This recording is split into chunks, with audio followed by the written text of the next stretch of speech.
It was just $52 at a Walmart checkout lane. I thought it was a tiny gesture that would fade into the fluorescent night. But exactly 3 weeks later, I walked into a Belmead mansion and heard that same woman's voice. They thought they could use me to save their crumbling empire. Their biggest mistake was assuming a woman who knows how to quietly help a stranger wouldn't know how to quietly destroy a family. My name is Lola Austin. I am 34 years old, and I make my living translating the language of human survival into the cold, calculated metrics of corporate healthcare. As a senior reimbursement analyst at Crescent Ridge Cardiac Network in Nashville, my days are measured in denial codes, insurance appeals, and the exhausting reality of arguing over the price of a beating heart. It is a job that demands a clear head and nerves of steel. You cannot afford to let emotion bleed into the spreadsheets when you are staring down thousands of dollars in disputed medical bills. It had been a particularly brutal Tuesday. A massive system-wide billing crash had wiped out 2 days of reconciliations. By the time I clocked out, my eyes were burning from the glare of dual monitors, and the dull throb of a tension headache had settled firmly at the base of my skull. I did not want to be out in the world. All I wanted was to drive back to my small, quiet house in East Nashville, kick off my sensible work shoes, and eat a lukewarm dinner in absolute silence. But my refrigerator was completely empty, a casualty of a 60-hour workweek. I needed the bare minimum to survive until the weekend, which led me to the fluorescent purgatory of the local Walmart at 8 o'clock at night. The store was crowded, buzzing with the frantic, exhausted energy of people who were also just trying to get through the end of their day. I grabbed a handbasket, tossed in some coffee, a bag of mixed greens, and a carton of almond milk, and navigated my way toward the checkout lanes. I chose a line that looked relatively short, standing behind a single customer. She was an older woman, perhaps in her late 60s or early 70s. There was nothing flashy about her.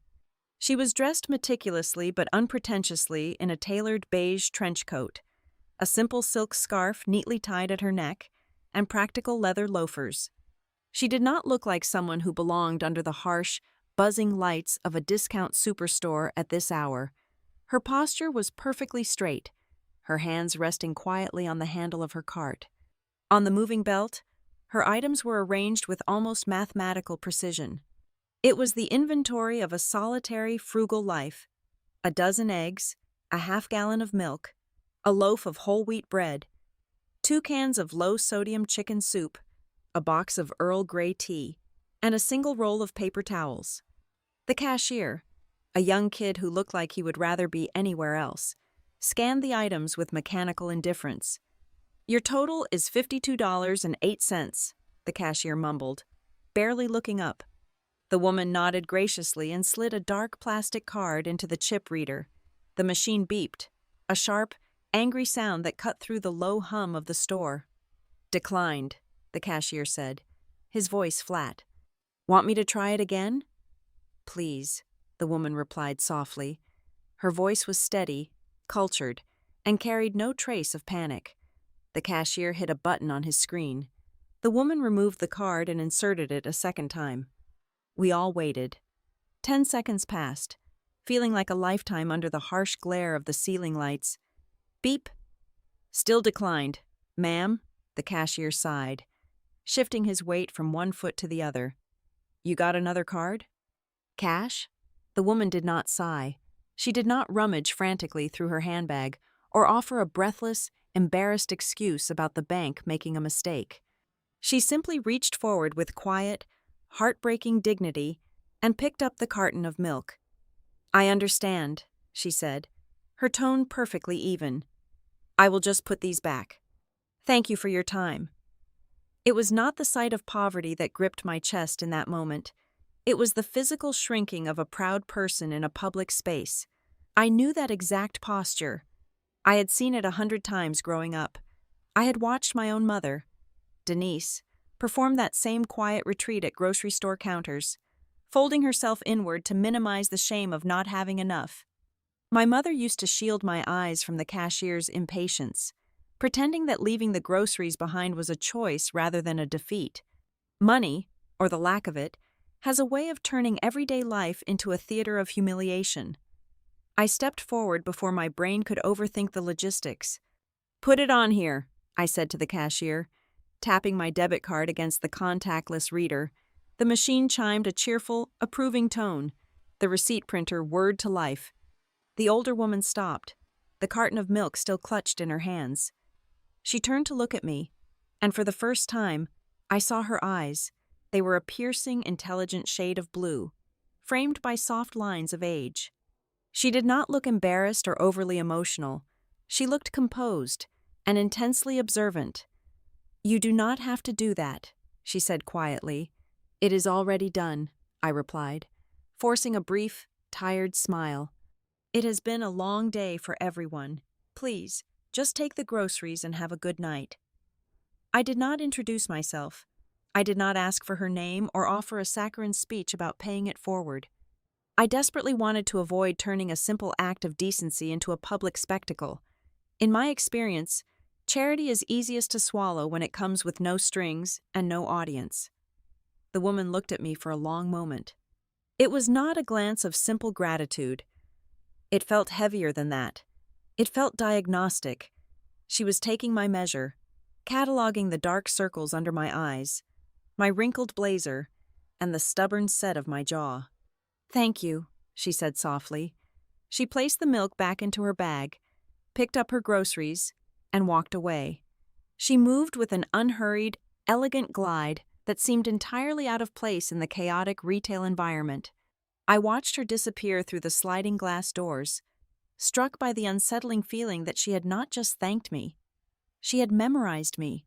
I paid for my own small basket of groceries, carried my bags out to my 10-year-old Honda sedan, and drove the familiar route back to East Nashville. The neighborhood was quiet. The modest brick houses huddled close together under the glow of amber streetlights. I unlocked the front door of the small, single-story home my mother had left me, the only piece of real security I possessed in this world. I dropped my keys on the counter, fed the neighbor's stray cat that always lingered on my porch, and finally took off my shoes. As I ate my salad in the silence of my kitchen, I pushed the encounter at the store out of my mind. It was just an isolated moment of kindness, a $52 tax on my own memories of growing up poor. I truly believed the exchange would evaporate into the cool Tennessee night. I had absolutely no idea that by sliding my debit card over that scanner, I had blindly walked onto the battlefield of a violently wealthy family. I went to bed, slept the heavy sleep of the deeply exhausted, and woke up the next morning to the harsh blare of my alarm clock. It was Wednesday, which meant another 8 hours of dissecting medical codes. I shuffled into the kitchen to make coffee. I reached into the reusable grocery bag I had tossed on the table the night before, pulling out the bag of coffee beans.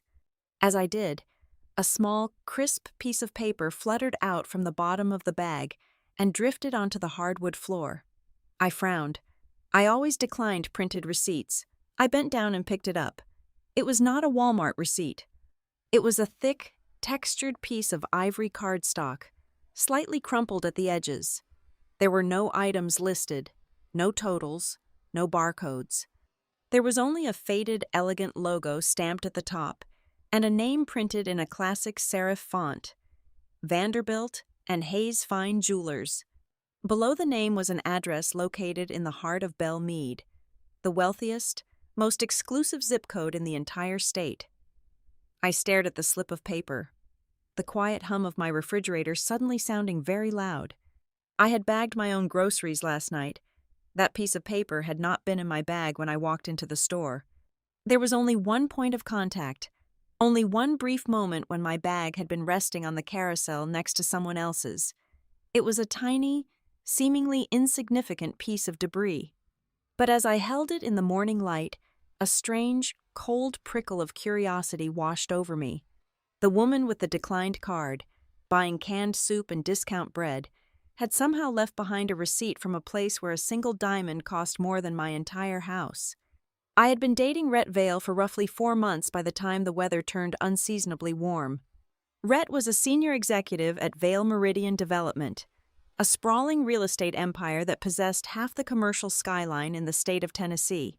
Our paths first crossed at a charity gala for cardiac research, a lavish event my hospital had essentially mandated its senior administrative staff to attend.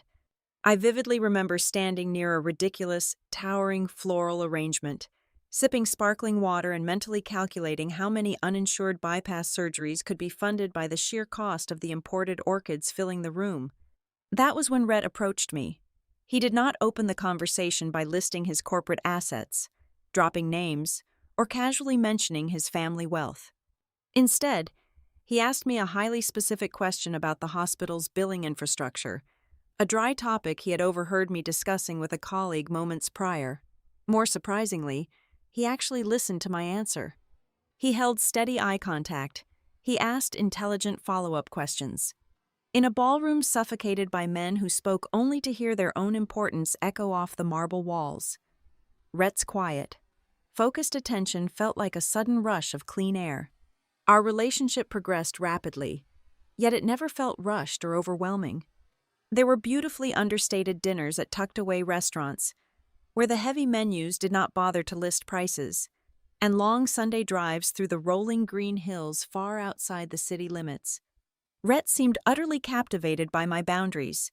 He loved that I insisted on paying my own rent, that I drove an older vehicle, and that I never asked a single question about his family's immense holdings.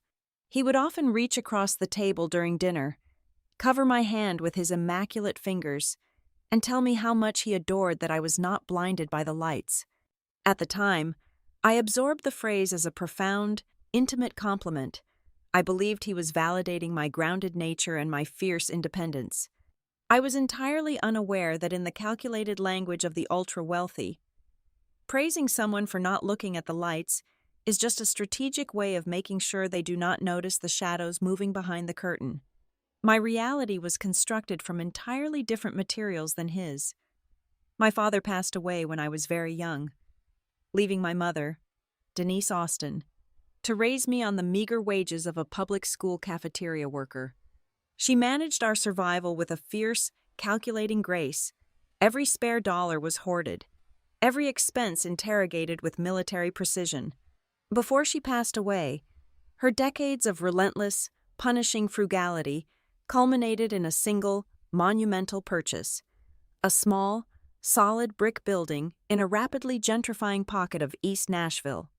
It was a modest commercial space with a comfortable apartment situated above it, and she owned it free and clear. It was the only asset of true, undeniable value my family had ever possessed in our entire history. To Rhett, real estate was an abstract game of leverage, zoning boards, and tax loopholes. To me, that small brick building was my mother's blood, sweat, and deferred dreams, rendered permanently in masonry and mortar. It was the physical, undeniable proof that we existed, that we had fought, and that we were finally safe from the edge of poverty. Exactly 3 weeks after my strange, isolated encounter at the discount grocery store, Rhett asked me to officially meet his family. We were sitting on the porch of my East Nashville home, the humid evening air thick with the scent of blooming magnolias. He casually mentioned that his parents were hosting an intimate dinner at their sprawling estate in Belle Meade, and that they were eager to finally meet the woman he had been talking so much about. He also noted, with a slight shift in his posture, that his aunt would be in attendance. He spoke of her with a distinct, almost rigid reverence, describing her as the absolute center of gravity in the Vale family orbit. I spent my Saturday afternoon preparing for the dinner. I decided to bake a lemon cake from my mother's worn, handwritten recipe box. I absolutely did not do this to impress a family that undoubtedly employed a staff of private chefs to cater to their daily whims. I did it because I was raised by a woman who taught me that you never cross another person's threshold empty-handed, regardless of how many rooms their house possesses or how many zeros are attached to their bank accounts. The cake was simple, tart, and honest. I carefully wrapped it in a pale yellow bakery box, tied it securely with a thick cotton string, and placed it gently on the passenger seat of Rhett's immaculate German sedan when he arrived to pick me up. The drive to Belle Meade was silent and smooth. insulated from the gritty noise of the city by thick, soundproof glass and superior automotive engineering. As we crossed the invisible, heavily guarded border into the wealthiest, most exclusive zip code in the state, the landscape shifted dramatically. The trees grew older and taller. The lawns expanded into vast, manicured estates, and the houses retreated far behind high stone walls and wrought iron fences. Rhett reached over the center console, resting his hand lightly on my knee. "Are you nervous?" he asked, his voice a soothing, confident baritone. "A little bit," I admitted, looking out the window at the sprawling, intimidating shadows of ancient oak trees. "They are going to love you," he assured me, squeezing my knee affectionately. "Just be exactly who you are. And honestly, if my aunt likes you, everything will be much easier for us." I nodded, brushing the comment off as standard, predictable relationship anxiety. Of course he wanted the family matriarch to approve of his new partner. It sounded like the kind of harmless, typical dynamic that existed in any tight-knit family, whether they lived in a trailer park or a mansion. I did not read the warning hidden within the word easier. We turned off the main, tree-lined avenue and approached a set of towering, imposing iron gates. They swung open silently, recognizing his vehicle, granting us access to a long, winding driveway paved with perfectly crushed white stone. The main house emerged from the darkness like a fortress. It was a sprawling, classical revival structure, illuminated by soft, strategic architectural lighting that made the massive white columns glow ethereally against the dark night sky. It looked less like a home where people lived and more like a private, untouchable institution. As Rhett steered the car around the sweeping curve of the circular driveway, my eyes caught the sudden reflection of the headlights against a discreet, polished brass plaque mounted on a low stone wall near a secondary entrance. It was not meant to be a flashy display, but rather a quiet, administrative distinction for private deliveries or exclusive guests. I read the neatly engraved words as we glided past at a slow crawl. Vale House. Judith Vale Residence. A sudden, inexplicable chill ran down the entire length of my spine, freezing the blood in my veins. The comfortable warmth of the luxury car vanished entirely, replaced by a sharp metallic dread that pooled heavily in the pit of my stomach. The conditioned air suddenly felt entirely too thin to breathe. I clutched the yellow bakery box in my lap, my knuckles turning stark white against the cardboard. The memory of a faded jewelry receipt and a pair of piercing blue eyes under fluorescent lights slammed into my consciousness. I had not even stepped out of the car yet, but the trap had already closed. Rhett guided me up the wide stone steps of the estate. The heavy mahogany double doors swung inward before he even reached for the massive brass handle, opened silently by a man in a dark, tailored suit. I stepped over the threshold onto a floor of highly polished, imported marble that perfectly reflected the soft, golden light of a sprawling crystal chandelier overhead. The air inside the house was exceptionally cool and smelled faintly of fresh white lilies and antique wood. I barely had time to let my lungs expand, barely had time to take a full, steadying breath, when a voice drifted out from the adjoining formal living room. "I know you." The 4 words were spoken with a calm, declarative certainty. They did not carry the upward, inquisitive lilt of a question. I froze. The yellow bakery box resting in my hands suddenly felt as heavy as a solid block of concrete. Footsteps clicked against the marble, slow and deliberate. A figure emerged from the grand archway, stepping out of the shadowed room and into the brilliant light of the foyer. It was her, the woman from the discount grocery store checkout lane. But the beige trench coat and sensible leather loafers were entirely gone. In their place, she wore a tailored charcoal silk blouse and a long, flowing skirt that moved like dark water around her ankles. A heavy, antique emerald pendant rested quietly at her throat. She stood amidst the original oil paintings and towering bronze sculptures, as though she had been born directly from the stone foundation of the house itself. This grand, intimidating fortress was her natural atmosphere. The fluorescent purgatory where I first met her was the illusion. This was the staggering reality. "Aunt Judith," Rhett said, his voice instantly dropping its casual, charming warmth, replaced by a tone of practiced, rigid deference. He turned toward me, placing a hand gently on the small of my back. "This is my aunt, Judith Vale, and Aunt Judith, this is the woman I have been telling you so much about." He looked between the two of us, a confused smile tugging at the corners of his mouth. "Wait, you two know each other?" My heart hammered violently against my ribs, a frantic rhythm echoing in my ears. I looked at Judith. Her piercing blue eyes were locked firmly onto mine, possessing the exact same intensity they had shown 3 weeks prior. She did not look shocked to see me standing in her foyer. She looked mildly amused, in a dark, quiet, and deeply calculated sort of way. Rhett had spoken of her often, but seeing her standing here crystallized all of his fragmented stories into a terrifying whole. Judith Vale was a widow, a notoriously secretive private investor, and the undisputed, ruthless architect of the family's immense fortune. She held the controlling shares in their primary asset fund. A local business journal had recently published a rare profile on her, dubbing her the woman who never needs to enter a boardroom to control every single person inside it.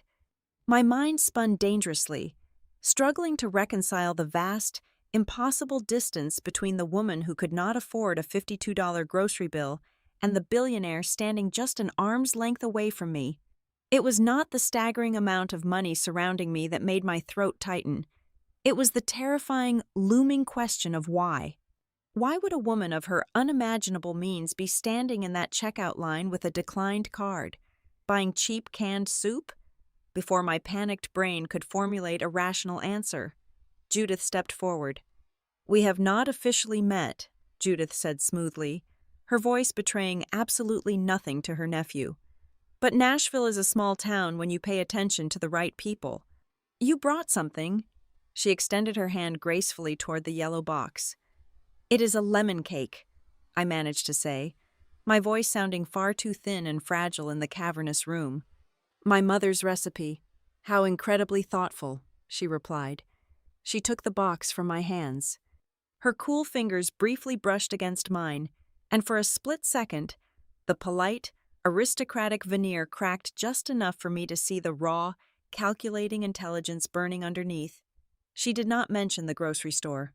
She did not mention the money I had paid, but her sharp eyes told me unequivocally that she remembered every single detail of that night. Rhett exhaled a small laugh, completely oblivious to the silent, high-voltage current snapping violently between us. "Well, let us head into the dining room. My parents are eager to finally see you." The dining room was a masterclass in aggressive intimidation perfectly disguised as elegant hospitality. The table was a massive slab of dark walnut, set with heavy antique silver and crystal goblets that caught the ambient light like shattered diamonds. Conrad and Sylvia Vale sat at the far end, looking exactly like they had been cast by a major studio in a film about generational wealth. Conrad was a tall, silver-haired man with a booming, practiced laugh that never quite reached his eyes. Sylvia was flawlessly preserved, draped in muted cashmere, her smile polished to a blinding, weaponized shine. As we sat down, the interrogation officially began. It was not a clumsy or direct line of questioning. It was executed with the terrifying, seamless grace of highly skilled predators. They served an exquisitely plated course of seared scallops, and with every polite bite, they slowly dismantled my history. Sylvia asked about my childhood with maternal concern. Conrad asked about my position at the Cardiac Network with genuine-sounding professional curiosity. They were overwhelmingly, suffocatingly polite. They nodded sympathetically when I mentioned my father passing away when I was young, and they heavily praised my strong work ethic, but the conversation did not linger on my career or my personal ambitions for very long. It shifted, with an unnatural, practiced speed, toward real estate. "Rhett tells us you live over in East Nashville," Conrad noted casually, taking a slow sip of his dark red wine. "The market over there has absolutely exploded in the last 5 years. Did you purchase the property recently?" "No," I answered, keeping my voice carefully level. though a distant warning bell began to chime softly in the back of my mind. It belonged to my mother. She left it to me. Ah, Sylvia chimed in immediately, leaning forward slightly, her eyes glittering with a sudden, razor-sharp interest. A brick building, Rhett mentioned? Commercial space on the bottom, residential on top? I glanced quickly at Rhett. He was busy cutting his food, seemingly unaware of the sudden, drastic shift in the atmospheric pressure at the table. Why had he described the specific commercial zoning of my property to his parents? Yes, I said cautiously, choosing my words with extreme care. It is modest, but it is solid. Sylvia set her silver fork down with a delicate, deliberate clink against the fine china plate. She looked directly at me, her flawless smile tightening just a fraction of an inch. That is incredibly impressive, Sylvia said, her voice dripping with a honeyed sweetness that instantly made the skin on my arms crawl. A daughter who knows how to keep family assets is rare these days. Most young people would have liquidated a prime piece of real estate like that the moment they inherited it, just to buy something frivolous. But you held on to it. Free and clear. The words hung suspended in the chilled air, heavy and loaded with unspoken implications. It was not a compliment. It was a financial appraisal. The soft warning bell in my head abruptly stopped chiming and began to scream. I looked around the sprawling table. Conrad was watching me with a calculated, quiet hunger. Sylvia was studying my face exactly like a forensic accountant reviewing a ledger. I suddenly realized with horrifying clarity that I was not sitting in this velvet-upholstered chair as Rhett's beloved partner. I was not a welcomed guest. I was a dossier. I was a pristine piece of collateral being carefully examined by a board of directors to determine if I was worth acquiring. Through it all, Judith sat at the head of the table, eating her meal in near absolute silence. She watched her brother and sister-in-law with a look of detached boredom, occasionally letting her sharp, analytical gaze flick over to my face. She was observing a trap being meticulously set, but she was not the one springing the jaws. Dessert arrived shortly after. The lemon cake I had brought was sliced and served on porcelain plates that likely cost more than my first car. The conversation shifted effortlessly back to safe trivialities, discussing country club renovations, upcoming hospital charity galas, and the oppressive Tennessee summer heat. As the long evening finally wound down, Rhett and his father moved to the ornate wooden sideboard to pour themselves glasses of dark, violently expensive bourbon. I remained seated at the table with Sylvia and Judith. Rhett raised his crystal glass toward his aunt, his posture shifting right back into that same rigid, nervous deference I had noticed in the foyer. "To a highly successful quarter," Rhett proposed, his voice ringing loudly across the quiet room. "And to the Ashdown Landing project. I am telling you, Aunt Judith, once we finally break ground, it will redefine the entire waterfront district." Judith picked up her water glass, swirling the ice cubes slowly. "We will see, Rhett. The board still needs to heavily review the final risk assessments before I authorize the capital release. You know very well that I do not sign off on hundreds of millions of dollars based on enthusiasm alone." "I know," Rhett said, offering his signature boyish, charming smile that usually disarmed everyone in his path. "But I also know you hold the deciding vote next week, and I know I have put together an absolutely airtight proposal." My breath caught painfully in my throat. I stared at the dark amber liquid in Rhett's glass, feeling the massive room physically tilt on its axis. Hundreds of millions of dollars. The deciding vote. Rhett was desperately chasing a massive, legacy-defining development project, and the single person holding the absolute tyrannical power to either fund it or kill it was sitting right next to me. The very same woman I had paid $52 for at a discount grocery store exactly 3 weeks ago. I looked at Judith. She was already looking at me. She took a slow, deliberate sip of her water, placed the glass quietly back onto the polished walnut table, and offered me a smile so remarkably small it was practically a ghost. The puzzle pieces violently snapped together in my mind, forming a picture so profoundly ugly and terrifying it made my hands shake under the table. My encounter with Judith Vale was not a random collision of fate. The declined credit card, the cheap canned soup, the embossed jewelry receipt left perfectly behind in my grocery bag to ensure I knew she had money. It was not a coincidence. It was a meticulously staged audition.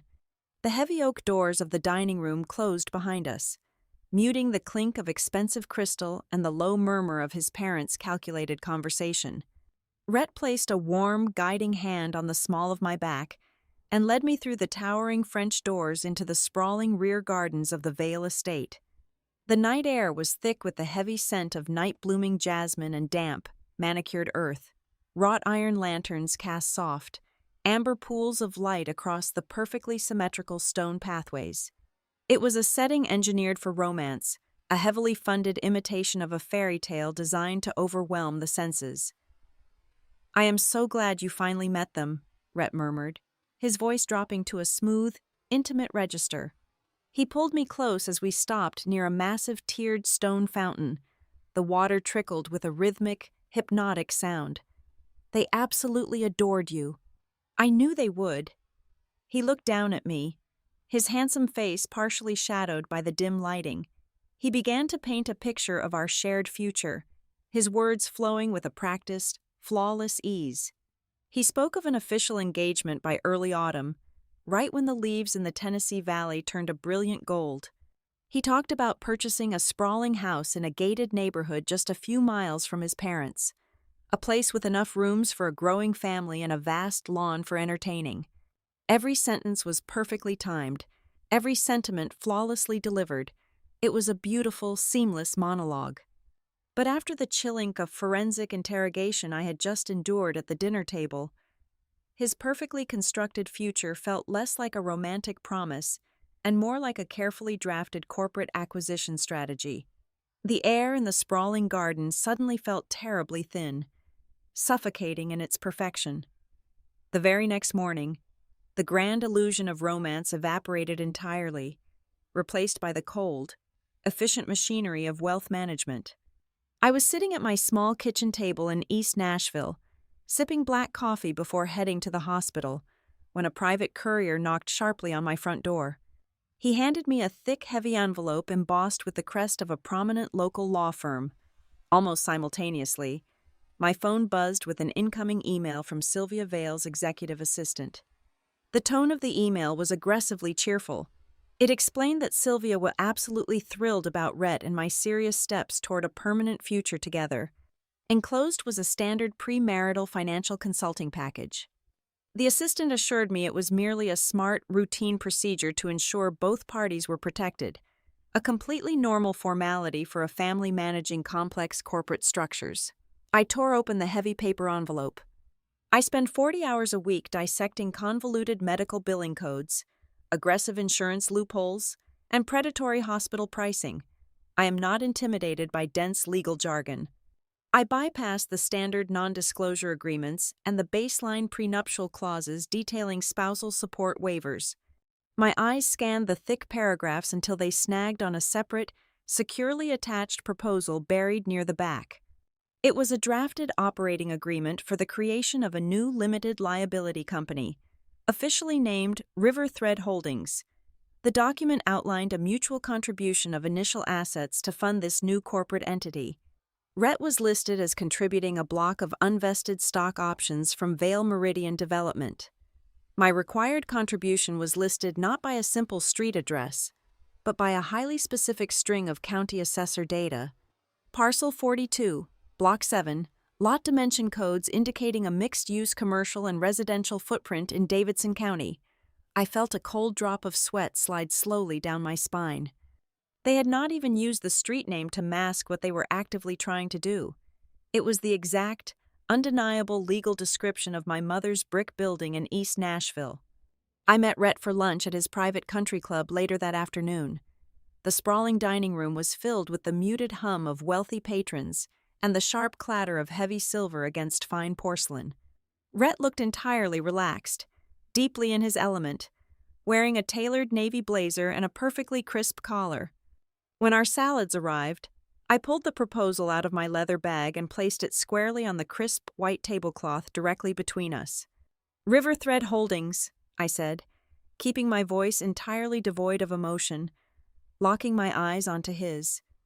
You want me to sign my mother's building over to a newly formed company? Rhett did not flinch. He did not look surprised. He offered a gentle, patronizing smile, the exact kind a patient teacher gives a deeply confused student.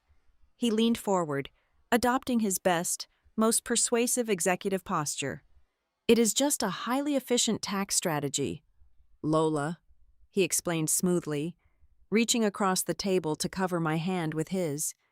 I did not pull away, though my skin instantly crawled under his touch. Your property is completely dormant right now. It is a sleeping asset.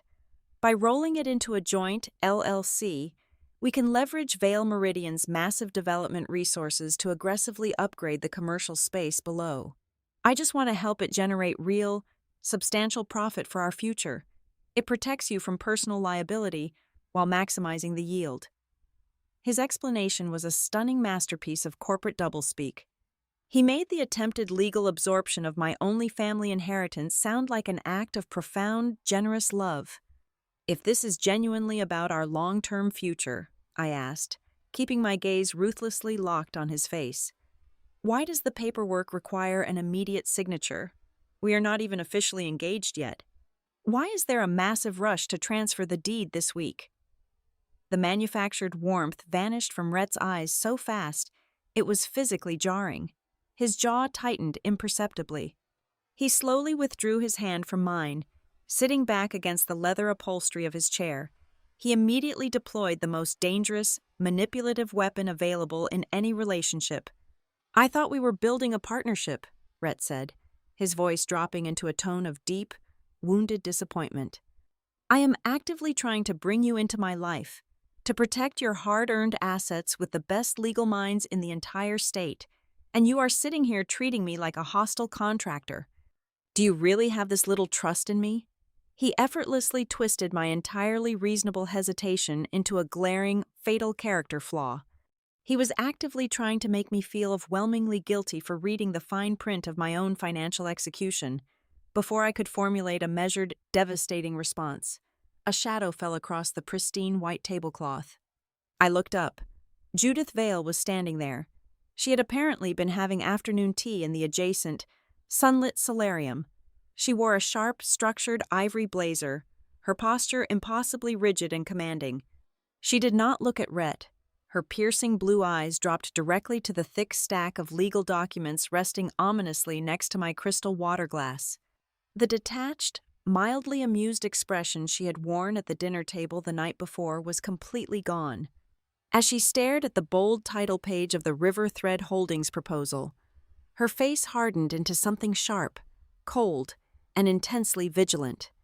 It was the distinct look of a seasoned chess player realizing an opponent had just made a massive, deeply reckless error on the board. Rhett, Judith said softly, her tone carrying the absolute, crushing weight of a direct command. Do not let your lunch get cold. She did not say a single word to me. She simply lifted her chin and met my eyes for one fleeting, terribly heavy second. The message transmitted in that silent gaze was unmistakable. It was not a warm familial greeting. It was a blaring, red alert warning.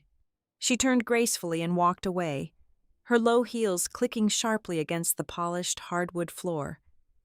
I left the country club an hour later feeling as though the air had been entirely sucked out of my lungs. I drove the familiar route back to East Nashville in complete, heavy silence. The bizarre incident at the discount grocery store checkout lane was clearly no longer just a strange test of character. My small, quiet act of paying for her groceries had fundamentally altered the way Judith Vale perceived me, and that sudden shift in perception was causing massive, silent panic within the highest ranks of her family. They needed me locked down, legally bound, and financially absorbed before I could figure out why. That night, I sat entirely alone in my dark living room, the harsh glow of my laptop screen illuminating the cracked plaster walls. I opened the digital copy of the premarital package Sylvia's assistant had sent over. I bypassed the dense legal text entirely and opened the document properties window to view the file's embedded metadata. I needed to see the digital fingerprints of the file. I stared at the glowing screen, my blood turning to absolute ice in my veins. Author: Vale Meridian, Legal Department. Date created: 14 days ago. I closed the laptop slowly, the mechanical click sounding incredibly loud in the empty house. Rhett had taken me into the fragrant, sprawling garden just last night to sell me a beautiful dream of a fall wedding and a shared life. But the intricate legal framework specifically designed to strip me of my family's only tangible asset had been drafted on his company's internal servers 2 full weeks before he ever mentioned the word marriage to me. The romantic proposal was nothing but a beautiful, heavily rehearsed cover story for a dirty, desperate transaction. Exactly 3 days passed in a state of suffocating, suspended animation. I went to my office, processed medical claims, answered Rhett's text messages with carefully manufactured warmth, and pretended I was not standing on the absolute edge of a meticulously designed financial trap. I spent my evenings staring at the ceiling, turning the metadata from the legal files over and over in my mind. On Saturday morning, a sharp, solitary knock at my front door shattered the quiet of my house. I was wearing faded denim and a loose cotton sweater, holding a mug of black coffee. I did not expect any deliveries, and Rhett had told me he was spending the entire morning on a golf course with potential investors. I unlocked the deadbolt and pulled the heavy wooden door inward. Judith Vale stood on my narrow concrete porch. She was entirely alone. There was no idling black luxury SUV at the curb, no hovering personal assistant clutching a tablet, and no driver waiting in the wings. She wore a sharply tailored charcoal blazer over a crisp white silk blouse, looking completely alien against the backdrop of my quiet, working-class street. She stepped into my life exactly like a sudden shift in atmospheric pressure, silent but carrying massive, undeniable weight. "May I come in?" Judith asked. Her voice was calm, perfectly level, and entirely devoid of the aristocratic distance she had weaponized at her brother's dining table. I stepped back, opening the door wider. I did not offer a polite, empty greeting. The time for social pleasantries had violently expired the moment I checked the digital fingerprints on my prenuptial agreement. Judith walked into my modest living room. She did not cast a critical eye over the worn upholstery of my sofa or the cracked plaster near the baseboards. She moved with the distinct, focused grace of a woman who only ever looks at the absolute center of the board. She took a seat in the armchair opposite my small coffee table, resting her leather handbag beside her feet. "I imagine you have spent the last 72 hours feeling entirely out of your depth," Judith began, folding her hands in her lap. "And I imagine you believe the incident at the grocery checkout was a deeply orchestrated test of your character." I sat down heavily on the sofa, clutching my coffee mug with both hands to keep them from shaking. "Was it not?" "No," Judith said softly, her piercing blue eyes locking onto mine. "It was a catastrophic banking error. My wealth management firm initiated a sweeping security freeze across all of my primary accounts due to a series of fraudulent international wire attempts. I had grabbed an old, deactivated secondary card from a desk drawer by mistake. I did not realize I was entirely without liquid funds until the machine rejected the chip for the second time." She paused, letting the mundane reality of the situation settle into the quiet room. "I apologize," Judith continued, her tone dropping into something dangerously close to genuine regret. "I am well aware that the bizarre coincidence of our meeting made you feel as though you were being aggressively evaluated from the shadows. I do not owe you $52.08. I owe you the truth." I stared at her, my mind working frantically to process this sudden breach of the family fortress. "Why are you here? Rhett made it perfectly clear that you hold the keys to his entire corporate kingdom. If he is trying to strip my assets through a shell company, why would you step in to warn me?" "Because my nephew is playing an incredibly reckless game of financial roulette," Judith replied, her voice sharpening into a cold, lethal blade. "Ashdown Landing is not the triumphant, legacy-defining project Rhett and his father claim it is. It is bleeding cash at an absolutely staggering rate, The primary development account is severely illiquid. They are currently burning through their reserves just to keep the construction permits active. She leaned forward slightly, the elegant mask dropping to reveal the ruthless corporate strategist underneath. The bank has threatened to pull their financing, Judith explained, delivering the words with surgical precision. To secure an emergency extension on their bridge loan, the underwriters demanded additional, entirely clean collateral. They need an asset that carries absolutely no existing debt, no hidden liens, and no convoluted corporate history. My building, I whispered, the crushing weight of the revelation pressing down on my chest. They need my mother's building. Precisely, Judith confirmed. Conrad and Sylvia desperately want to pull you into the family structure through marriage. You provide the perfect public relations narrative. The decent, grounded, scandal-free girl who anchors their ambitious son. But more importantly, you provide a pristine balance sheet. They are trying to absorb your unencumbered property to satisfy the bank examiners and artificially inflate their leverage. A cold, terrifying realization washed over me. I thought back to the dinner party, to the sickeningly sweet way Sylvia had praised me for holding on to my family asset. I thought of the garden, where Rhett had wrapped his arms around me and painted a picture of a shared future, all while holding a legal knife to my throat. But Rhett said you hold the deciding vote, I argued, my voice tight with rising anger. He said you were going to authorize the capital release next week. Judith offered a smile so devoid of warmth it actually chilled the room. I have absolutely no intention of releasing another dime from the family fund to cover their gross mismanagement, Judith stated flatly. I have not agreed to any further disbursements. Conrad and Sylvia are orchestrating a massive theater of stability. They are projecting overwhelming confidence to their investors, to the country club, and to you, while behind closed doors, they are drowning. My grip on the ceramic mug tightened until my knuckles ached. The man I had shared my bed with, the man who had effortlessly integrated himself into my life, viewed me as nothing more than a life raft to keep his sinking ambition afloat. I was not a partner. I was a desperate financial acquisition. I need to call him, I said, my voice vibrating with a sudden, violent surge of adrenaline. I need to put that paperwork on his desk and watch his face when I tell him the entire wedding is off. No, Judith commanded. The word cracked like a whip across the small room. I stopped, looking at her in shock. Do not confront them, Judith warned, her voice dropping to a low, intense register. You have uncovered one set of documents. You have no idea what other contingencies they have drafted in the dark. My brother is a desperate man, and desperate men backed into a corner do not fight fair. If you flip the table right now, they will immediately spin the narrative. They will bury you in aggressive litigation, tie your property up in frivolous legal disputes for years, and bleed you dry through attorney fees until you are forced to surrender the deed just to survive. She stood up slowly, smoothing the invisible wrinkles from her tailored skirt. She was giving me the most terrifying advice I had ever received, and she was entirely correct. You do not fight an opponent when you do not know exactly how many loaded weapons they have pointed at your head, Judith said, picking up her leather handbag. You let them believe their strategy is working.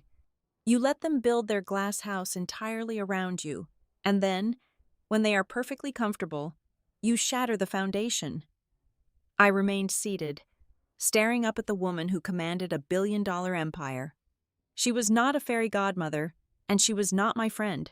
She was a tactical observer stepping onto the battlefield to hand me a weapon, simply because she despised the way her own family was breaking the rules of engagement.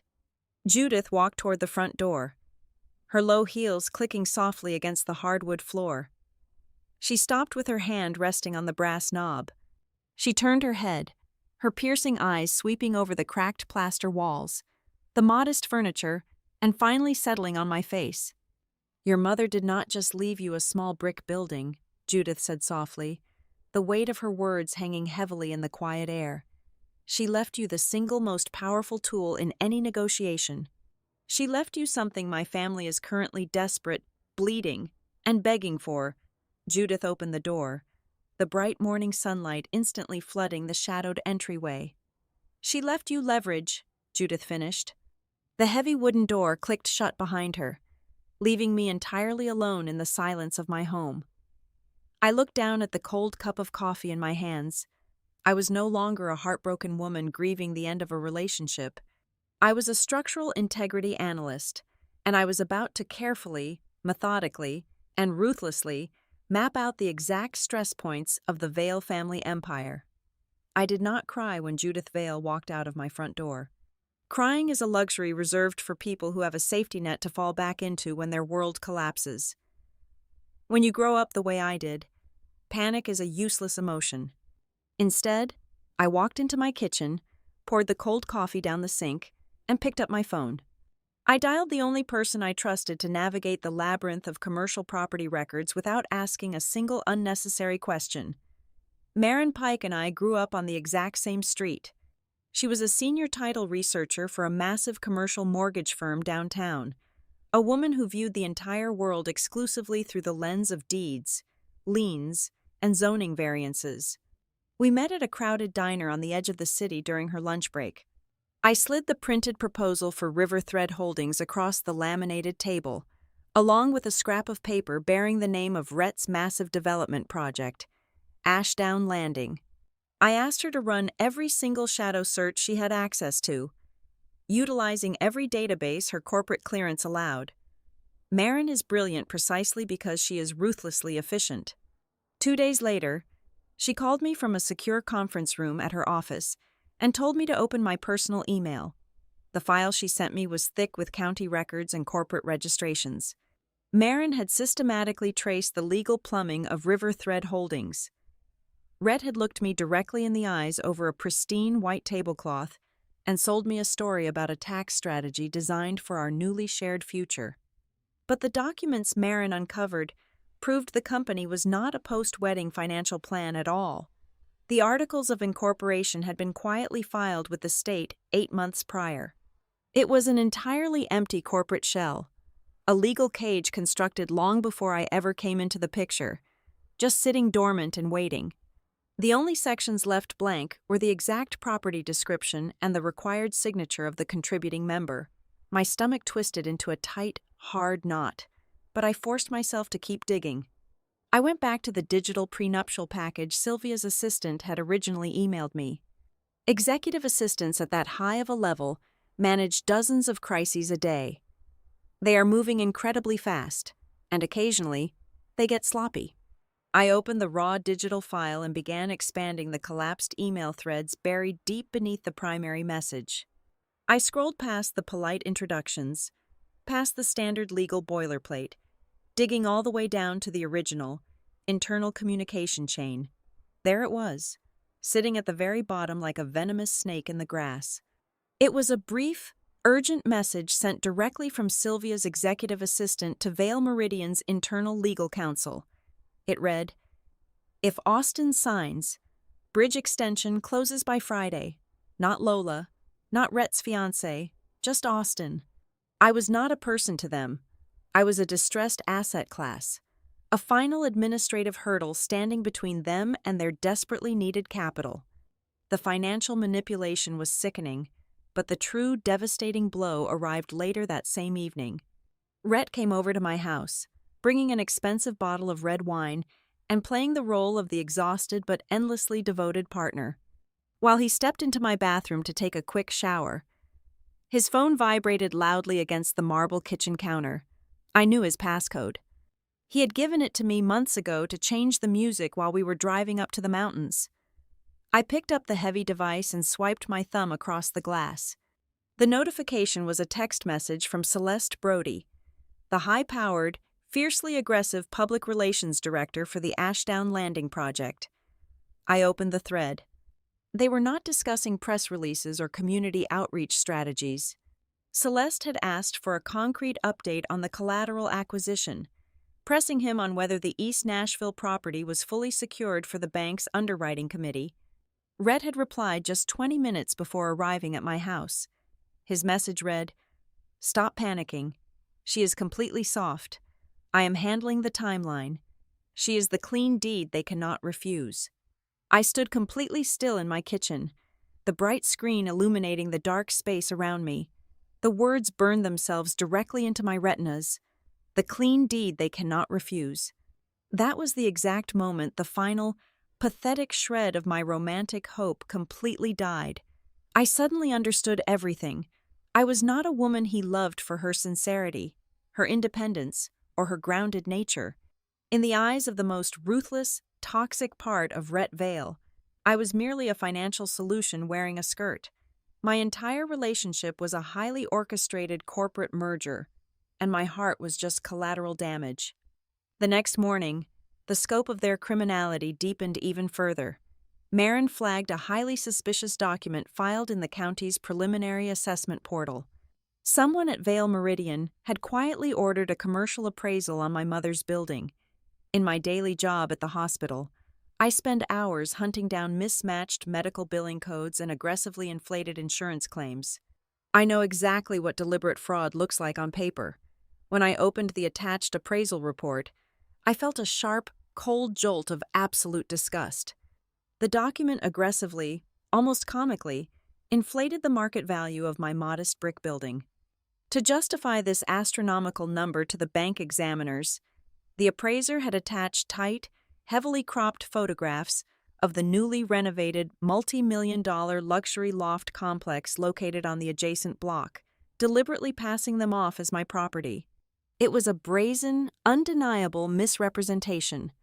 They were actively preparing to submit a deeply fraudulent loan application to a major financial institution, and they absolutely needed my signature on the LLC transfer to legitimize the entire criminal package. I did not shatter. I did not drive to Rhett's pristine corporate office and scream at him in the lobby.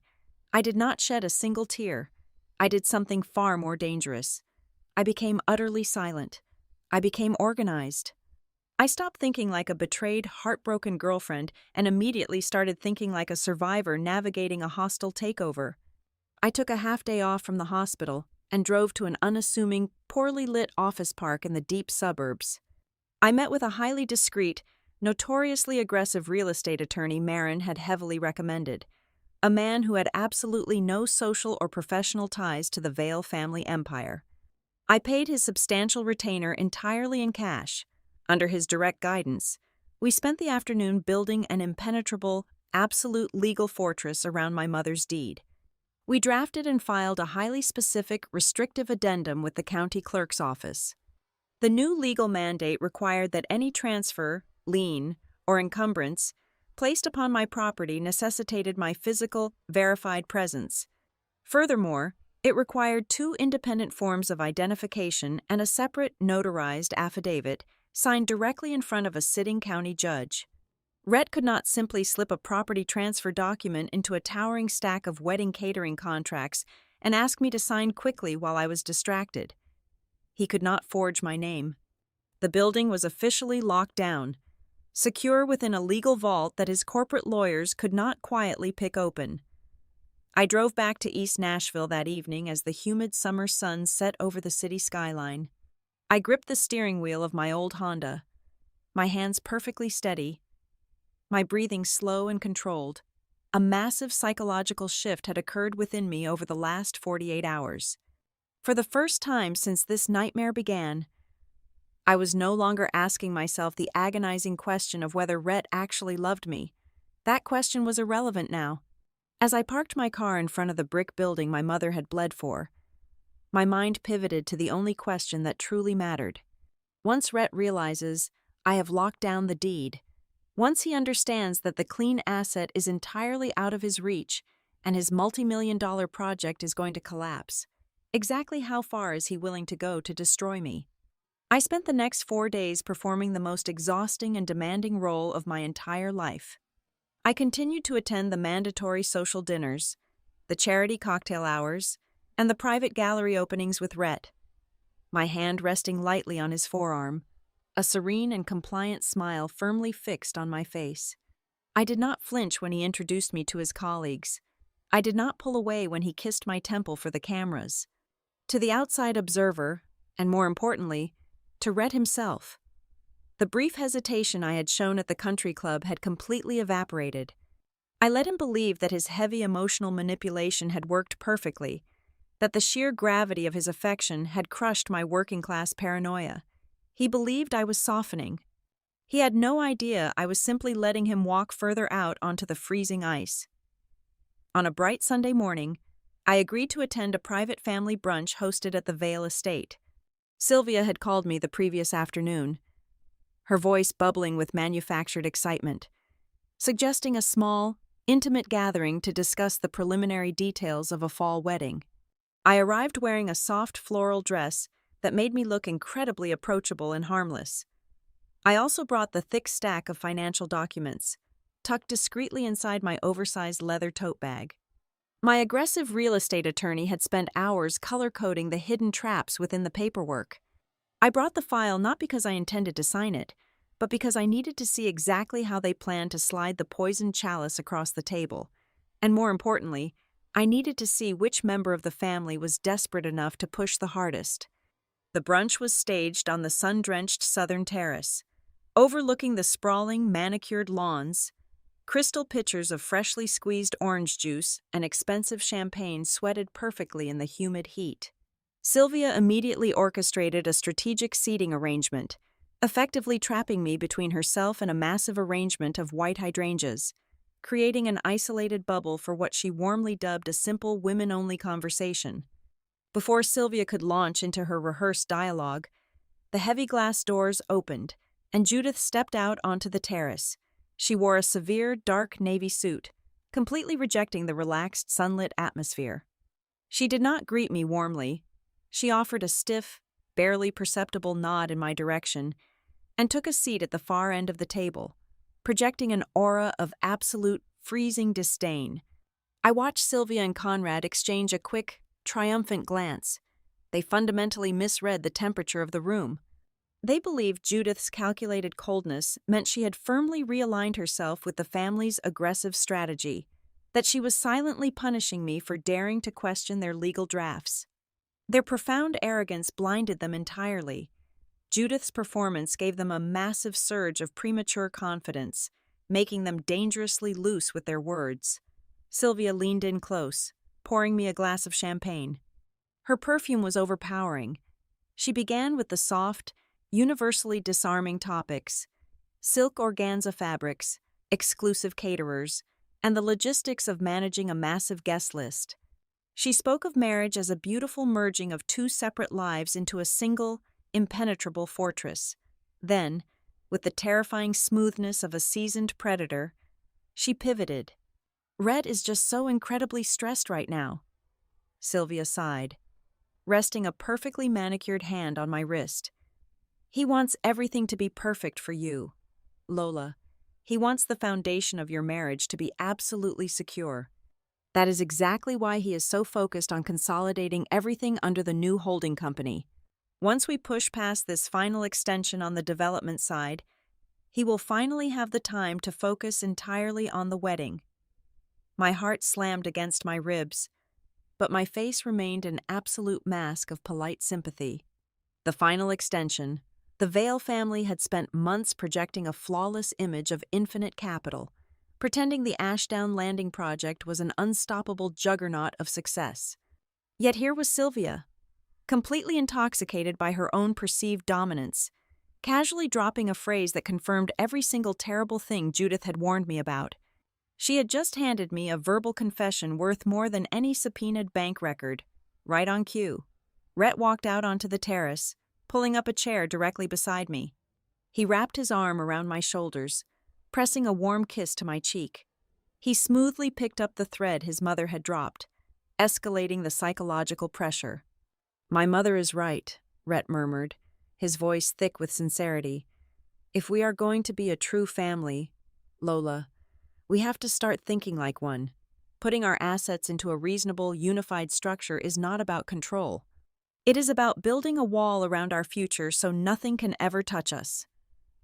I looked down at my plate, letting my shoulders drop slightly, projecting the exact image of a woman torn between love and legal confusion. I reached into my leather tote and pulled out the thick, unmarked copy of the LLC agreement I had printed at home, setting it gently on the table. "I want to build a future with you," I said softly, injecting a slight, vulnerable tremor into my voice. "But I'm just so terrible with all this corporate terminology. I do not understand how transferring my mother's deed to a new company actually generates any immediate protection for us. Can you explain the cash flow part again? How does my dormant building help Ashdown Landing right now?" It was a carefully baited hook, a plea for masculine guidance, and Rhett swallowed it whole. Eager to display his financial dominance and completely convinced of my submission, he began to explain the mechanics of cross-collateralization. In his rush to sound brilliant, he completely abandoned the careful script. He started drawing diagrams on a linen napkin, explicitly detailing how the pristine, debt-free equity of my East Nashville property would be immediately leveraged to inject a massive wave of liquid cash directly into the Ashdown Landing operating accounts. He thought he was teaching a naive girlfriend the basics of high-level finance. In reality, he was loudly confessing to a devastating financial crime, outlining the exact mechanism by which my family's legacy would be instantly vaporized to pay off his toxic debts. I nodded slowly, absorbing every single word, letting the silence stretch just long enough to make them feel victorious. "I think I finally understand," I whispered, offering him a small, fragile smile. "I just need a few more days to read through the final pages." Rhett exhaled a long, heavy breath of relief. He squeezed my hand tightly, genuinely believing the war was over. He had no idea the battle had not even officially begun. I left the estate 2 hours later, maintaining my serene, compliant facade until my car was completely out of sight of the towering iron gates. The drive back to the city was a blur of adrenaline and cold, calculating rage. I had secured the verbal confirmation I needed. The financial betrayal was absolute and undeniable. I parked in front of my small brick house, the late afternoon sun casting long, dark shadows across the street. I unlocked my front door, dropped my heavy leather bag onto the hallway console, and kicked off my shoes. My phone buzzed sharply in my pocket. I pulled it out. It was a text message from an entirely unknown, masked number. There was no greeting, no explanation, no text at all. There was only a single, high-resolution photograph attached to the message. I tapped the screen to expand the image. The photo was taken from across a busy street, clearly capturing the ornate front entrance of an ultra-exclusive boutique hotel located in the heart of downtown Nashville. The timestamp stamped cleanly in the bottom corner indicated it had been taken at 8 o'clock that exact same morning, just hours before Rhett had arrived at the family brunch to kiss my cheek and talk about our sacred future. Stepping out of the heavy glass doors of the hotel were two figures. Rhett Vale was wearing the exact same clothes he had worn to the country club a few days prior. His tie loosened, his posture relaxed. Clinging tightly to his arm, her face turned upward in a bright, intimate laugh, was Celeste Brody, his project's aggressive public relations director. I stared at the glowing screen, the silence of my empty house pressing heavily against my eardrums. The financial manipulation was a cold, calculated business strategy, a desperate move by a drowning family. But this photograph was deeply, disgustingly personal. The betrayal was no longer just about stealing my mother's building. The personal treason was now permanently, inextricably locked onto the financial fraud. I did not throw my phone against the wall. I did not scream. I did not text Rhett to demand an explanation, nor did I reply to the anonymous sender who was clearly watching the board just as closely as I was. I simply walked over to the kitchen table, opened the thick folder containing the fraudulent LLC drafts and the aggressively inflated property appraisals, and printed a hard copy of the photograph. I slid the glossy image of Rhett and Celeste right into the center of the legal documents. It felt exactly like sliding a heavy brass piece into place inside a complicated clockwork mechanism, setting each part with agonizing, deliberate slowness, preparing for the moment everything would finally click into motion. My retaliation did not begin with a dramatic screaming match in a pristine driveway. It began with certified mail. On a bright Tuesday morning, I sat in the heavily air-conditioned, fluorescent-lit conference room of my newly retained real estate attorney. We did not waste time discussing my emotional state. We drafted a highly specific, legally binding notification addressed directly to the chief underwriting officer at the primary bank financing Ashdown Landing. The letter stated, in absolutely unambiguous terms, that any loan application, bridge extension, or collateral schedule listing my specific property in East Nashville was entirely fraudulent. I explicitly stated that I had not, and would never, authorize the use of my deed as collateral for Vail Meridian development. We sent it via a secure, bonded courier. I was quietly planting explosives on the very bridge Rhett was desperately trying to walk across, and I did not give him a single warning sign. I maintained the illusion flawlessly. Whenever Rhett called, my voice remained perfectly light and appropriately distracted. I blamed my absence on the hospital. I told him my department was undergoing a massive quarterly audit and that I was drowning in 70-hour work weeks. He bought the excuse entirely. He believed my distance was simply the typical, exhausting reality of a working-class job he secretly looked down upon. He texted me heart emojis and promises of a lavish European vacation once his project broke ground. I replied with smiley faces, quietly watching his digital lies pile up alongside the printed evidence scattered across my dining table. I let him continue to believe that my silence was submission, while in reality, I was carefully dismantling his entire future. 2 days later, Marin uncovered another crucial, devastating thread. She had spent her evenings quietly tracking down the specific public notary whose seal was stamped on the preliminary drafts of the holding company documents.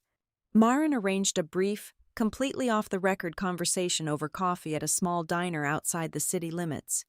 The notary was deeply nervous and flatly refused to make a formal accusation on paper, terrified of the Vail family's legal reach. However, she admitted something incredibly damning. She remembered the specific file because an executive assistant from Sylvia Vail's office had demanded it be fast-tracked through the system. More importantly, the notary recalled noticing a distinct physical irregularity. The paper weight of the final signature page was slightly different from the rest of the thick document, and the top left corner bore the faint, unmistakable indentations of a violently removed staple. They had not just drafted a dummy corporation, they had actively swapped out the final page of a completely different legal document after it had already been notarized. They were preparing to seamlessly slip my forged or coerced signature into a fraudulent stack of banking papers. The arsenal against them grew even larger the following afternoon. A plain, unmarked manila envelope was slipped into the rusted metal mailbox of my East Nashville home. There was no return address, but I recognized the heavy, expensive ivory cardstock immediately. Inside were the heavily redacted, strictly confidential minutes from the most recent emergency meeting of the Vail Family Trust. Judith had bypassed her own brother's security protocols to hand me the ultimate weapon. I scanned the transcript, my eyes catching the highlighted text halfway down the second page. Conrad Vail was directly quoted, assuring the highly nervous board of private investors that the Ashdown Landing liquidity crisis was entirely solved. He explicitly stated that additional unencumbered real estate assets had already been fully secured to guarantee the bridge loan.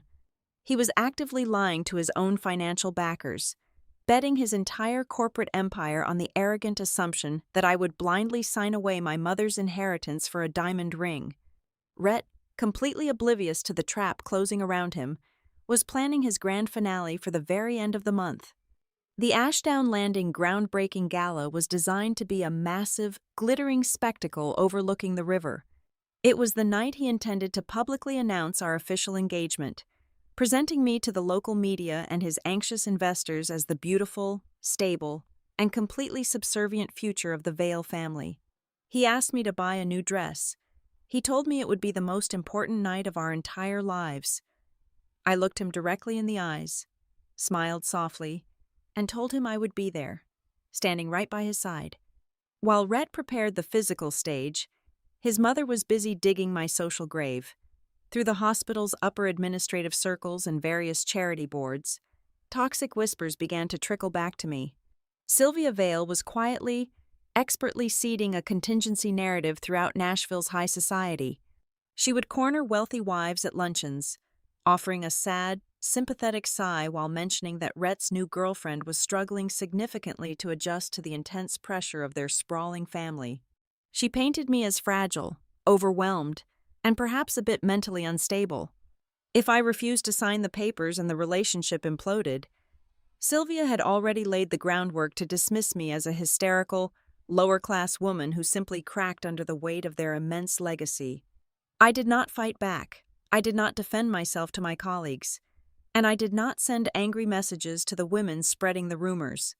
I understood a fundamental truth about dealing with arrogant, powerful people. The more they are allowed to speak without interruption, the more rope they happily braid for their own hanging. Let Sylvia call me unstable. Let Conrad boast to investors about assets he did not legally own. Let Rhett promise the city a beautiful skyline he could not afford to build. I wanted them feeling absolutely invincible right up until the floor gave way. The final, lethal piece of the strategy arrived via a brief, encrypted phone call from Judith. She spoke quickly, her voice a low, commanding hum over the secure line. She informed me that the night of the groundbreaking gala was not just a massive public relations party. It was also the exact night the family fund's board of directors was scheduled to hold a private, closed-door session in an exclusive suite at the venue, just 1 hour before Rhett took the main stage. The bank underwriters, the primary investors, and the family trust managers would all be locked in that single room, waiting for Conrad and Rhett to present the final, signed collateral agreements. "If you want to stop them," Judith said, the sharp chill in her voice cutting clearly through the static, "you cannot just break his heart in the driveway. You have to dismantle him in that room. You have to execute the drop in front of the money and the reputation simultaneously." I ended the call and stood up from my kitchen table. The house was entirely silent. I walked out of my apartment, descending the narrow wooden stairs to the vacant commercial space on the ground floor of my building.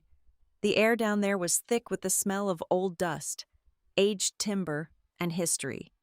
The space was dark, stripped down to the original masonry my mother had painstakingly maintained. I walked over to the exposed brick wall, raising my hand to press my palm flat against the rough, uneven surface. This was not just a parcel of land. It was my mother's exhausted spine. It was her sore feet after working 10-hour shifts in a sweltering cafeteria. It was the physical manifestation of her survival and her desperate hope that I would never have to shrink myself in a grocery store line. I closed my eyes, the cool clay grounding me in a state of absolute, unbreakable certainty. I was no longer just going to protect this building from a corporate theft. I was going to use it as a heavy iron anvil. I was going to make every single member of the Vale family permanently remember that their fatal mistake was looking at the quiet woman standing behind this brick and assuming she was nothing more than easy prey. The Ashdown Landing groundbreaking gala was held in the grand ballroom of a hyper-modern luxury hotel cantilevered directly over the dark, rushing waters of the Cumberland River. The space was a masterclass in aggressive, unapologetic wealth. Massive chandeliers constructed of jagged raw crystal hung from the vaulted ceilings, casting fractured light over a sea of designer evening gowns, tailored velvet tuxedos, and the kind of expensive, heavy floral arrangements that suffocated the air with the scent of imported white roses. The room buzzed with the low, confident hum of the city's elite. It was a flawless, dazzling theater production, completely masking the catastrophic financial desperation that was rapidly corroding the floorboards directly beneath their Italian leather shoes. Rhett looked absolutely magnificent. He wore a midnight blue tuxedo that fit his broad shoulders with architectural precision. As we navigated the crowded room, his hand rested warmly on the small of my back, his fingers applying a gentle, possessive pressure. He smiled down at me, his eyes crinkling at the corners with what appeared to be profound, overwhelming affection. He played the role of the deeply devoted partner with such terrifying ease that it actually made my stomach turn. He paraded me through the room as though there were no toxic legal drafts hidden on his corporate servers, as though there were no panicked text messages about securing my clean deed, and as though I had not seen a high-resolution photograph of him walking out of a downtown hotel with another woman just days prior. His mother was equally relentless in her performance. Sylvia glided through the throngs of wealthy guests, pulling me along by the wrist like a prized show pony. She strategically introduced me to the heaviest hitters in the room, the skeptical private equity managers, the nervous bank underwriters, and the influential city council members. "This is Lola," Sylvia would announce, her voice dripping with maternal pride as she presented me to a group of elderly investors. "She is the new heart of the Vale family. We are just so incredibly thrilled to have such a grounded, genuine woman standing by Rhett's side as he takes on this massive endeavor." She was expertly wielding my working-class background as a public relations shield. In a room full of slippery developers and leveraged debt, my lack of pretension made me look undeniably authentic. By explicitly linking my reputation to Rhett's, Sylvia was desperately trying to legitimize the fraudulent financial narrative they had sold behind closed doors. She needed these men to look at my honest face and believe that the Vale family foundation was entirely solid. Meanwhile, Conrad was holding court near the massive floor-to-ceiling windows overlooking the river. He was holding a glass of scotch, his booming laugh cutting through the elegant string quartet playing in the corner. I stood a few feet away, sipping sparkling water, listening intently as he aggressively bragged to a circle of anxious fund managers. "I assure you, gentlemen, the capital is entirely locked down," Conrad boasted, swirling the amber liquid in his glass. "All the conditions for the bridge loan extension have been met. The collateral schedules are finalized. We are literally just waiting for my sister to fly in and give her final blessing in the boardroom before we take the stage tonight. The dirt moves on Monday." He was standing on a massive, heavy bridge, proudly jumping up and down to prove its strength, entirely unaware that I had spent the afternoon methodically removing every single structural bolt holding it together. Judith arrived exactly 45 minutes late. Her entrance shifted the atmospheric pressure of the entire ballroom. She wore a severe, floor-length gown the color of slate, her expression an impenetrable mask of aristocratic boredom. She did not immediately approach our family circle. When she finally did, she offered me nothing more than a brief, chillingly polite nod. She completely ignored Sylvia's attempts at warm conversation and immediately demanded a private word with the catering director. I watched Sylvia and Conrad exchange a rapid, entirely transparent look of massive relief. Judith's public coldness toward me convinced them that she was firmly back on the family side. They genuinely believed they had successfully controlled the chaotic matriarch, or at the very least, that they had successfully controlled the narrative for this one critical night. Their arrogance was a thick, intoxicating drug, and they were completely high on it. 30 minutes before Conrad was scheduled to step onto the main stage to deliver the keynote address and officially announce the project, Rhett suddenly grabbed my hand. His grip was tight, urgent, and stripped of its gentle facade. He pulled me away from the crowded bar, navigating us down a quiet, heavily carpeted corridor lined with private meeting rooms. He pushed open a heavy oak door, pulled me inside, and locked it behind us. The room was small, dimly lit, and smelled of lemon polish. The muffled sound of the orchestra bled through the thick walls. Rhett turned to face me, the charming, boyish smile completely vanishing. He looked tense, his jaw clenching as he reached into the inner pocket of his tailored jacket. He pulled out a square velvet box and snapped it open. Resting on the dark cushion was a diamond ring so massive and flawless it looked like a weapon. "Lola," Rhett said, his voice dropping an entire octave, vibrating with a heavily manufactured emotional intensity. "I want you to wear this tonight. When my father finishes his speech, I am bringing you up on that stage, and we are going to tell the entire city that we are stepping into our lives together." He stepped closer, invading my physical space, trying to use his height and his magnetism to completely overwhelm my logic. "But I need to know you are actually with me," Rhett continued, his tone suddenly shifting from romantic to fiercely demanding. "I need you to promise me that the minute this gala ends, you are going to sign the holding company documents. No more hesitating. No more lawyers. You either trust me enough to build this empire together, or you are telling me you never truly believed in us at all. It was a breathtakingly manipulative ultimatum. He was attempting to corner me in a locked room, using the overwhelming pressure of a multi-million-dollar event and a massive diamond to force a blind legal surrender. He thought I would crumble. He thought my working-class insecurities would violently buckle under the sheer weight of his wealthy indignation. I looked down at the glittering stone. I did not feel a single flutter in my chest. I felt absolutely nothing but a cold, clinical disgust. I reached out and plucked the heavy ring from the velvet cushion. I held it between my thumb and index finger, staring at the facets catching the dim light. I did not slide it onto my finger. I simply closed my fist around it. I looked up, meeting his desperate, demanding gaze with a look of absolute, terrifying calm. "I will not embarrass you tonight, Rhett," I said softly, my voice perfectly steady. It was the exact phrase he needed to hear. He heard submission. He heard a woman agreeing to stand quietly in his shadow and sign away her mother's blood for a seat at his table. He let out a massive, shuddering breath, his shoulders dropping 2 inches as the intense anxiety finally drained from his body. He smiled, a genuine, victorious smirk, and leaned forward to press a hard kiss to my forehead. "Thank you," he whispered, entirely blind to the fact that my promise was a highly specific, literal truth. I was not going to embarrass him. I was going to financially obliterate him. Rhett unlocked the door, sliding his hand back to the small of my back as we stepped out into the quiet corridor. We walked toward the private executive suite located just behind the main stage, the designated room where the family fund's board of directors and the bank underwriters were gathering for their final, closed-door session before the public announcement.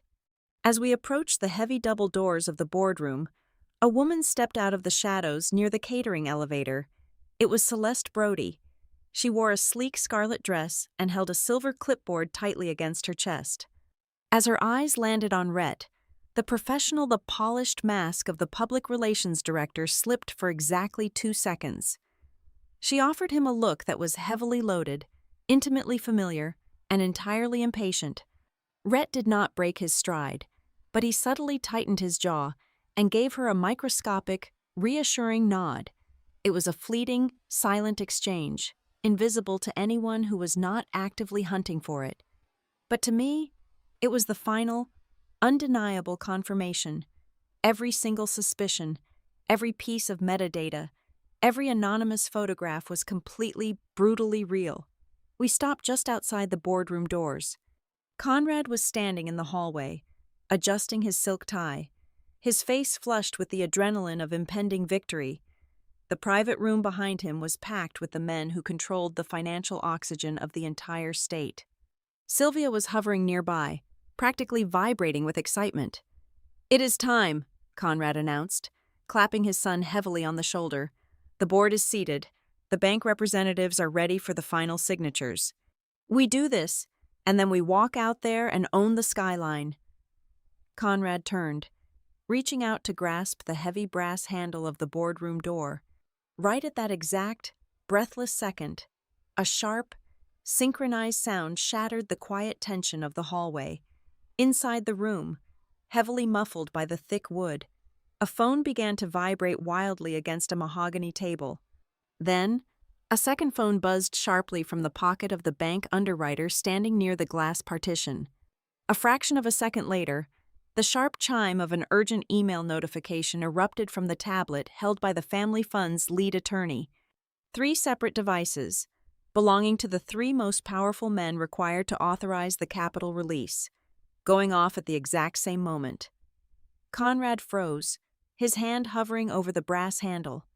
Rhett's confident smile faltered slightly, his eyes darting toward the closed door as a sudden, chaotic murmur of confused voices erupted from the men inside the room. They had just received the certified, expedited legal package my attorney had promised to deliver.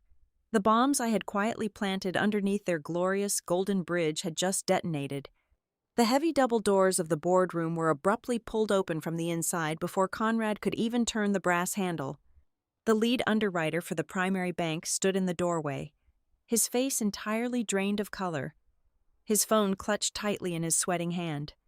The air inside the executive suite, which just moments ago had been thick with the arrogant certainty of incredibly wealthy men about to multiply their fortunes, had completely frozen. "We have a massive problem, Conrad," the underwriter said, his voice stripped of all professional courtesy. He did not look at Rhett, he looked directly at me. "My legal compliance department just forwarded an emergency injunction. It is a formal, heavily documented notice from Ms. Austin's attorney. She has officially denied any consent to utilize her commercial property as collateral for the Ashdown Landing Bridge extension. Furthermore, the package includes an independent appraisal, proving your submitted collateral schedule aggressively misrepresented the physical footprint and the assessed value of her asset." A deafening, suffocating silence slammed into the room. The string quartet playing out in the grand ballroom felt like it was suddenly echoing from a different universe. Conrad's face flushed a deep, dangerous shade of crimson. He immediately attempted to deploy the exact, misogynistic contingency plan his wife had been seeding all week. He forced a strained, condescending laugh, stepping in front of me as if to shield the room from a hysterical woman. "Gentlemen, please," Conrad projected, throwing his hands up in a placating gesture. "This is simply a massive misunderstanding. Lola has been under an incredible amount of stress lately. Planning a wedding, integrating into a family of this magnitude, it has caused a brief panic. She is just confused about the corporate restructuring. We will handle this minor administrative delay internally." "She is not confused. Conrad," a voice cut through the room like a steel blade. Judith stepped out from the shadows near the panoramic window. She walked slowly toward the center of the massive mahogany table, her slate gown moving soundlessly against the plush carpet. She did not look like a woman attending a celebration. She looked like an executioner arriving for work. "Stop insulting our intelligence," Judith commanded, her tone dropping the temperature of the room to absolute zero. She turned her piercing blue eyes toward the deeply anxious board of directors. "I want the internal email chains regarding River Thread Holdings projected onto the screen right now. The ones from my sister-in-law's office." "Judith, you have no right to hijack this meeting," Sylvia hissed, stepping forward, her flawless social mask finally fracturing to reveal the sheer terror underneath. "I hold the controlling shares of this trust, Sylvia," Judith replied, not even bothering to look at her. "I have every right to protect this fund from criminal liability." Judith turned back to the room, addressing the men who held the purse strings. "You want to know the true nature of this young woman's character? 3 weeks ago, my accounts were temporarily frozen due to a security protocol. I was standing in a discount grocery store line, completely unable to pay for my own food. Lola Austin, a woman I had never met, stepped forward and quietly paid my bill. She asked for nothing. She did not know my last name. She did not hunt this family for our wealth. My brother and my nephew hunted her to save themselves from their own colossal failures." The faces of the bank representatives hardened into absolute stone. The narrative was completely destroyed. The printed emails were distributed across the table, highlighting Rhett's exact words. He had brazenly referred to me as a clean deed solution. Another document proved Sylvia had ordered the fast-tracking of the asset merger long before Rhett had ever spoken the word marriage out loud. All eyes in the room slowly turned to me. They expected tears. They expected a dramatic, shattering breakdown from the naive, working-class girl whose fairy tale had just violently imploded. I did not shed a single tear. My pulse was steady, my breathing perfectly controlled. I walked slowly up to the edge of the sprawling mahogany table. I opened my right hand, revealing the massive, flawless diamond ring Rhett had tried to force onto my finger just 10 minutes prior. I placed it gently onto the polished wood. The heavy platinum setting made a sharp, definitive click that echoed in the silent room. "The most insulting part of this entire charade is not that you were desperate for money," I said, my voice carrying clearly to every corner of the suite, devoid of anger but heavy with absolute conviction. "I understand financial desperation better than anyone in this room. The most insulting part is that you looked at my kindness and assumed it was a weakness you could mortgage. You thought because I grew up poor, I would be so blinded by your chandeliers that I would let you steal the only thing my mother ever built. I looked directly into Rhett's eyes. He looked entirely hollowed out, the charming facade stripped away to reveal a terrified, empty man. I am not a solution to your debt, I told him coldly. And I am not your collateral. Before Conrad could attempt another pathetic defense, Judith delivered the final, fatal blow. As the majority stakeholder of the Vale Family Trust, Judith announced, her voice ringing with absolute finality, I am officially initiating an emergency forensic audit of the Ashdown Landing project. I am freezing all new disbursements effective immediately, and as of this exact second, Rhett Vale is permanently removed from his role as Executive Director of Development. The room erupted into controlled chaos as the bankers scrambled to call their legal departments. I turned my back on the collapsing empire and walked out of the double doors. Rhett chased me into the hallway, his heavy footsteps thudding against the carpet. He grabbed my arm, his fingers digging into my silk dress. "Lola, please," Rhett begged, his voice cracking, shedding every ounce of his aristocratic dignity. "You have to listen to me. I love you." The money got complicated, but the relationship was real. You cannot just walk away because of a bad business strategy. I calmly reached into my small evening clutch. I pulled out the glossy, high-resolution photograph of him laughing with Celeste Brody outside the downtown hotel, along with the printed copy of the text message where he called me completely soft. I pressed the papers firmly into the center of his chest. He looked down at the evidence, his mouth falling open slightly as the absolute reality of his destruction finally set in. "I am not leaving you because I am heartbroken. Rhett," I said, my voice devoid of any warmth. "I am leaving because you priced yourself so incredibly low that you became nothing more than a dirty transaction. You are a terrible investment." I turned and walked toward the elevators, leaving him standing entirely alone in the hallway, holding the printed proof of his own ruin. The fallout was spectacular and merciless. Without the bridge loan and with the trust fund frozen, the investors immediately abandoned ship. Ashdown Landing was aggressively restructured by the bank. Sylvia was quietly but firmly asked to step down from her prestigious charity board, her reputation irreparably stained by the whispers of financial fraud. Within 2 months, Conrad was forced to liquidate his sprawling weekend estate in the mountains just to plug the massive cash holes he had arrogantly assumed my mother's property would cover. I did not look back. I kept my mother's brick building in East Nashville. I secured a small business loan on my own merits and spent the autumn developing the ground floor into a vibrant, sunlit space that served as a coffee shop and a free community consulting office for navigating complex medical billing. It was a space built on honest work, standing tall and entirely debt-free. 3 months after the gala, a plain white envelope arrived in my mailbox. There was no return address. Inside, there was a cashier's check made out for exactly $52.08. Folded neatly beside it was the faded, flattened Walmart receipt from that humid summer night, and a single piece of heavy ivory cardstock with a handwritten note. The elegant script read, "You did not owe me kindness, but my family owed you the truth." I pinned the receipt to the corkboard behind my desk. I looked at it every single morning.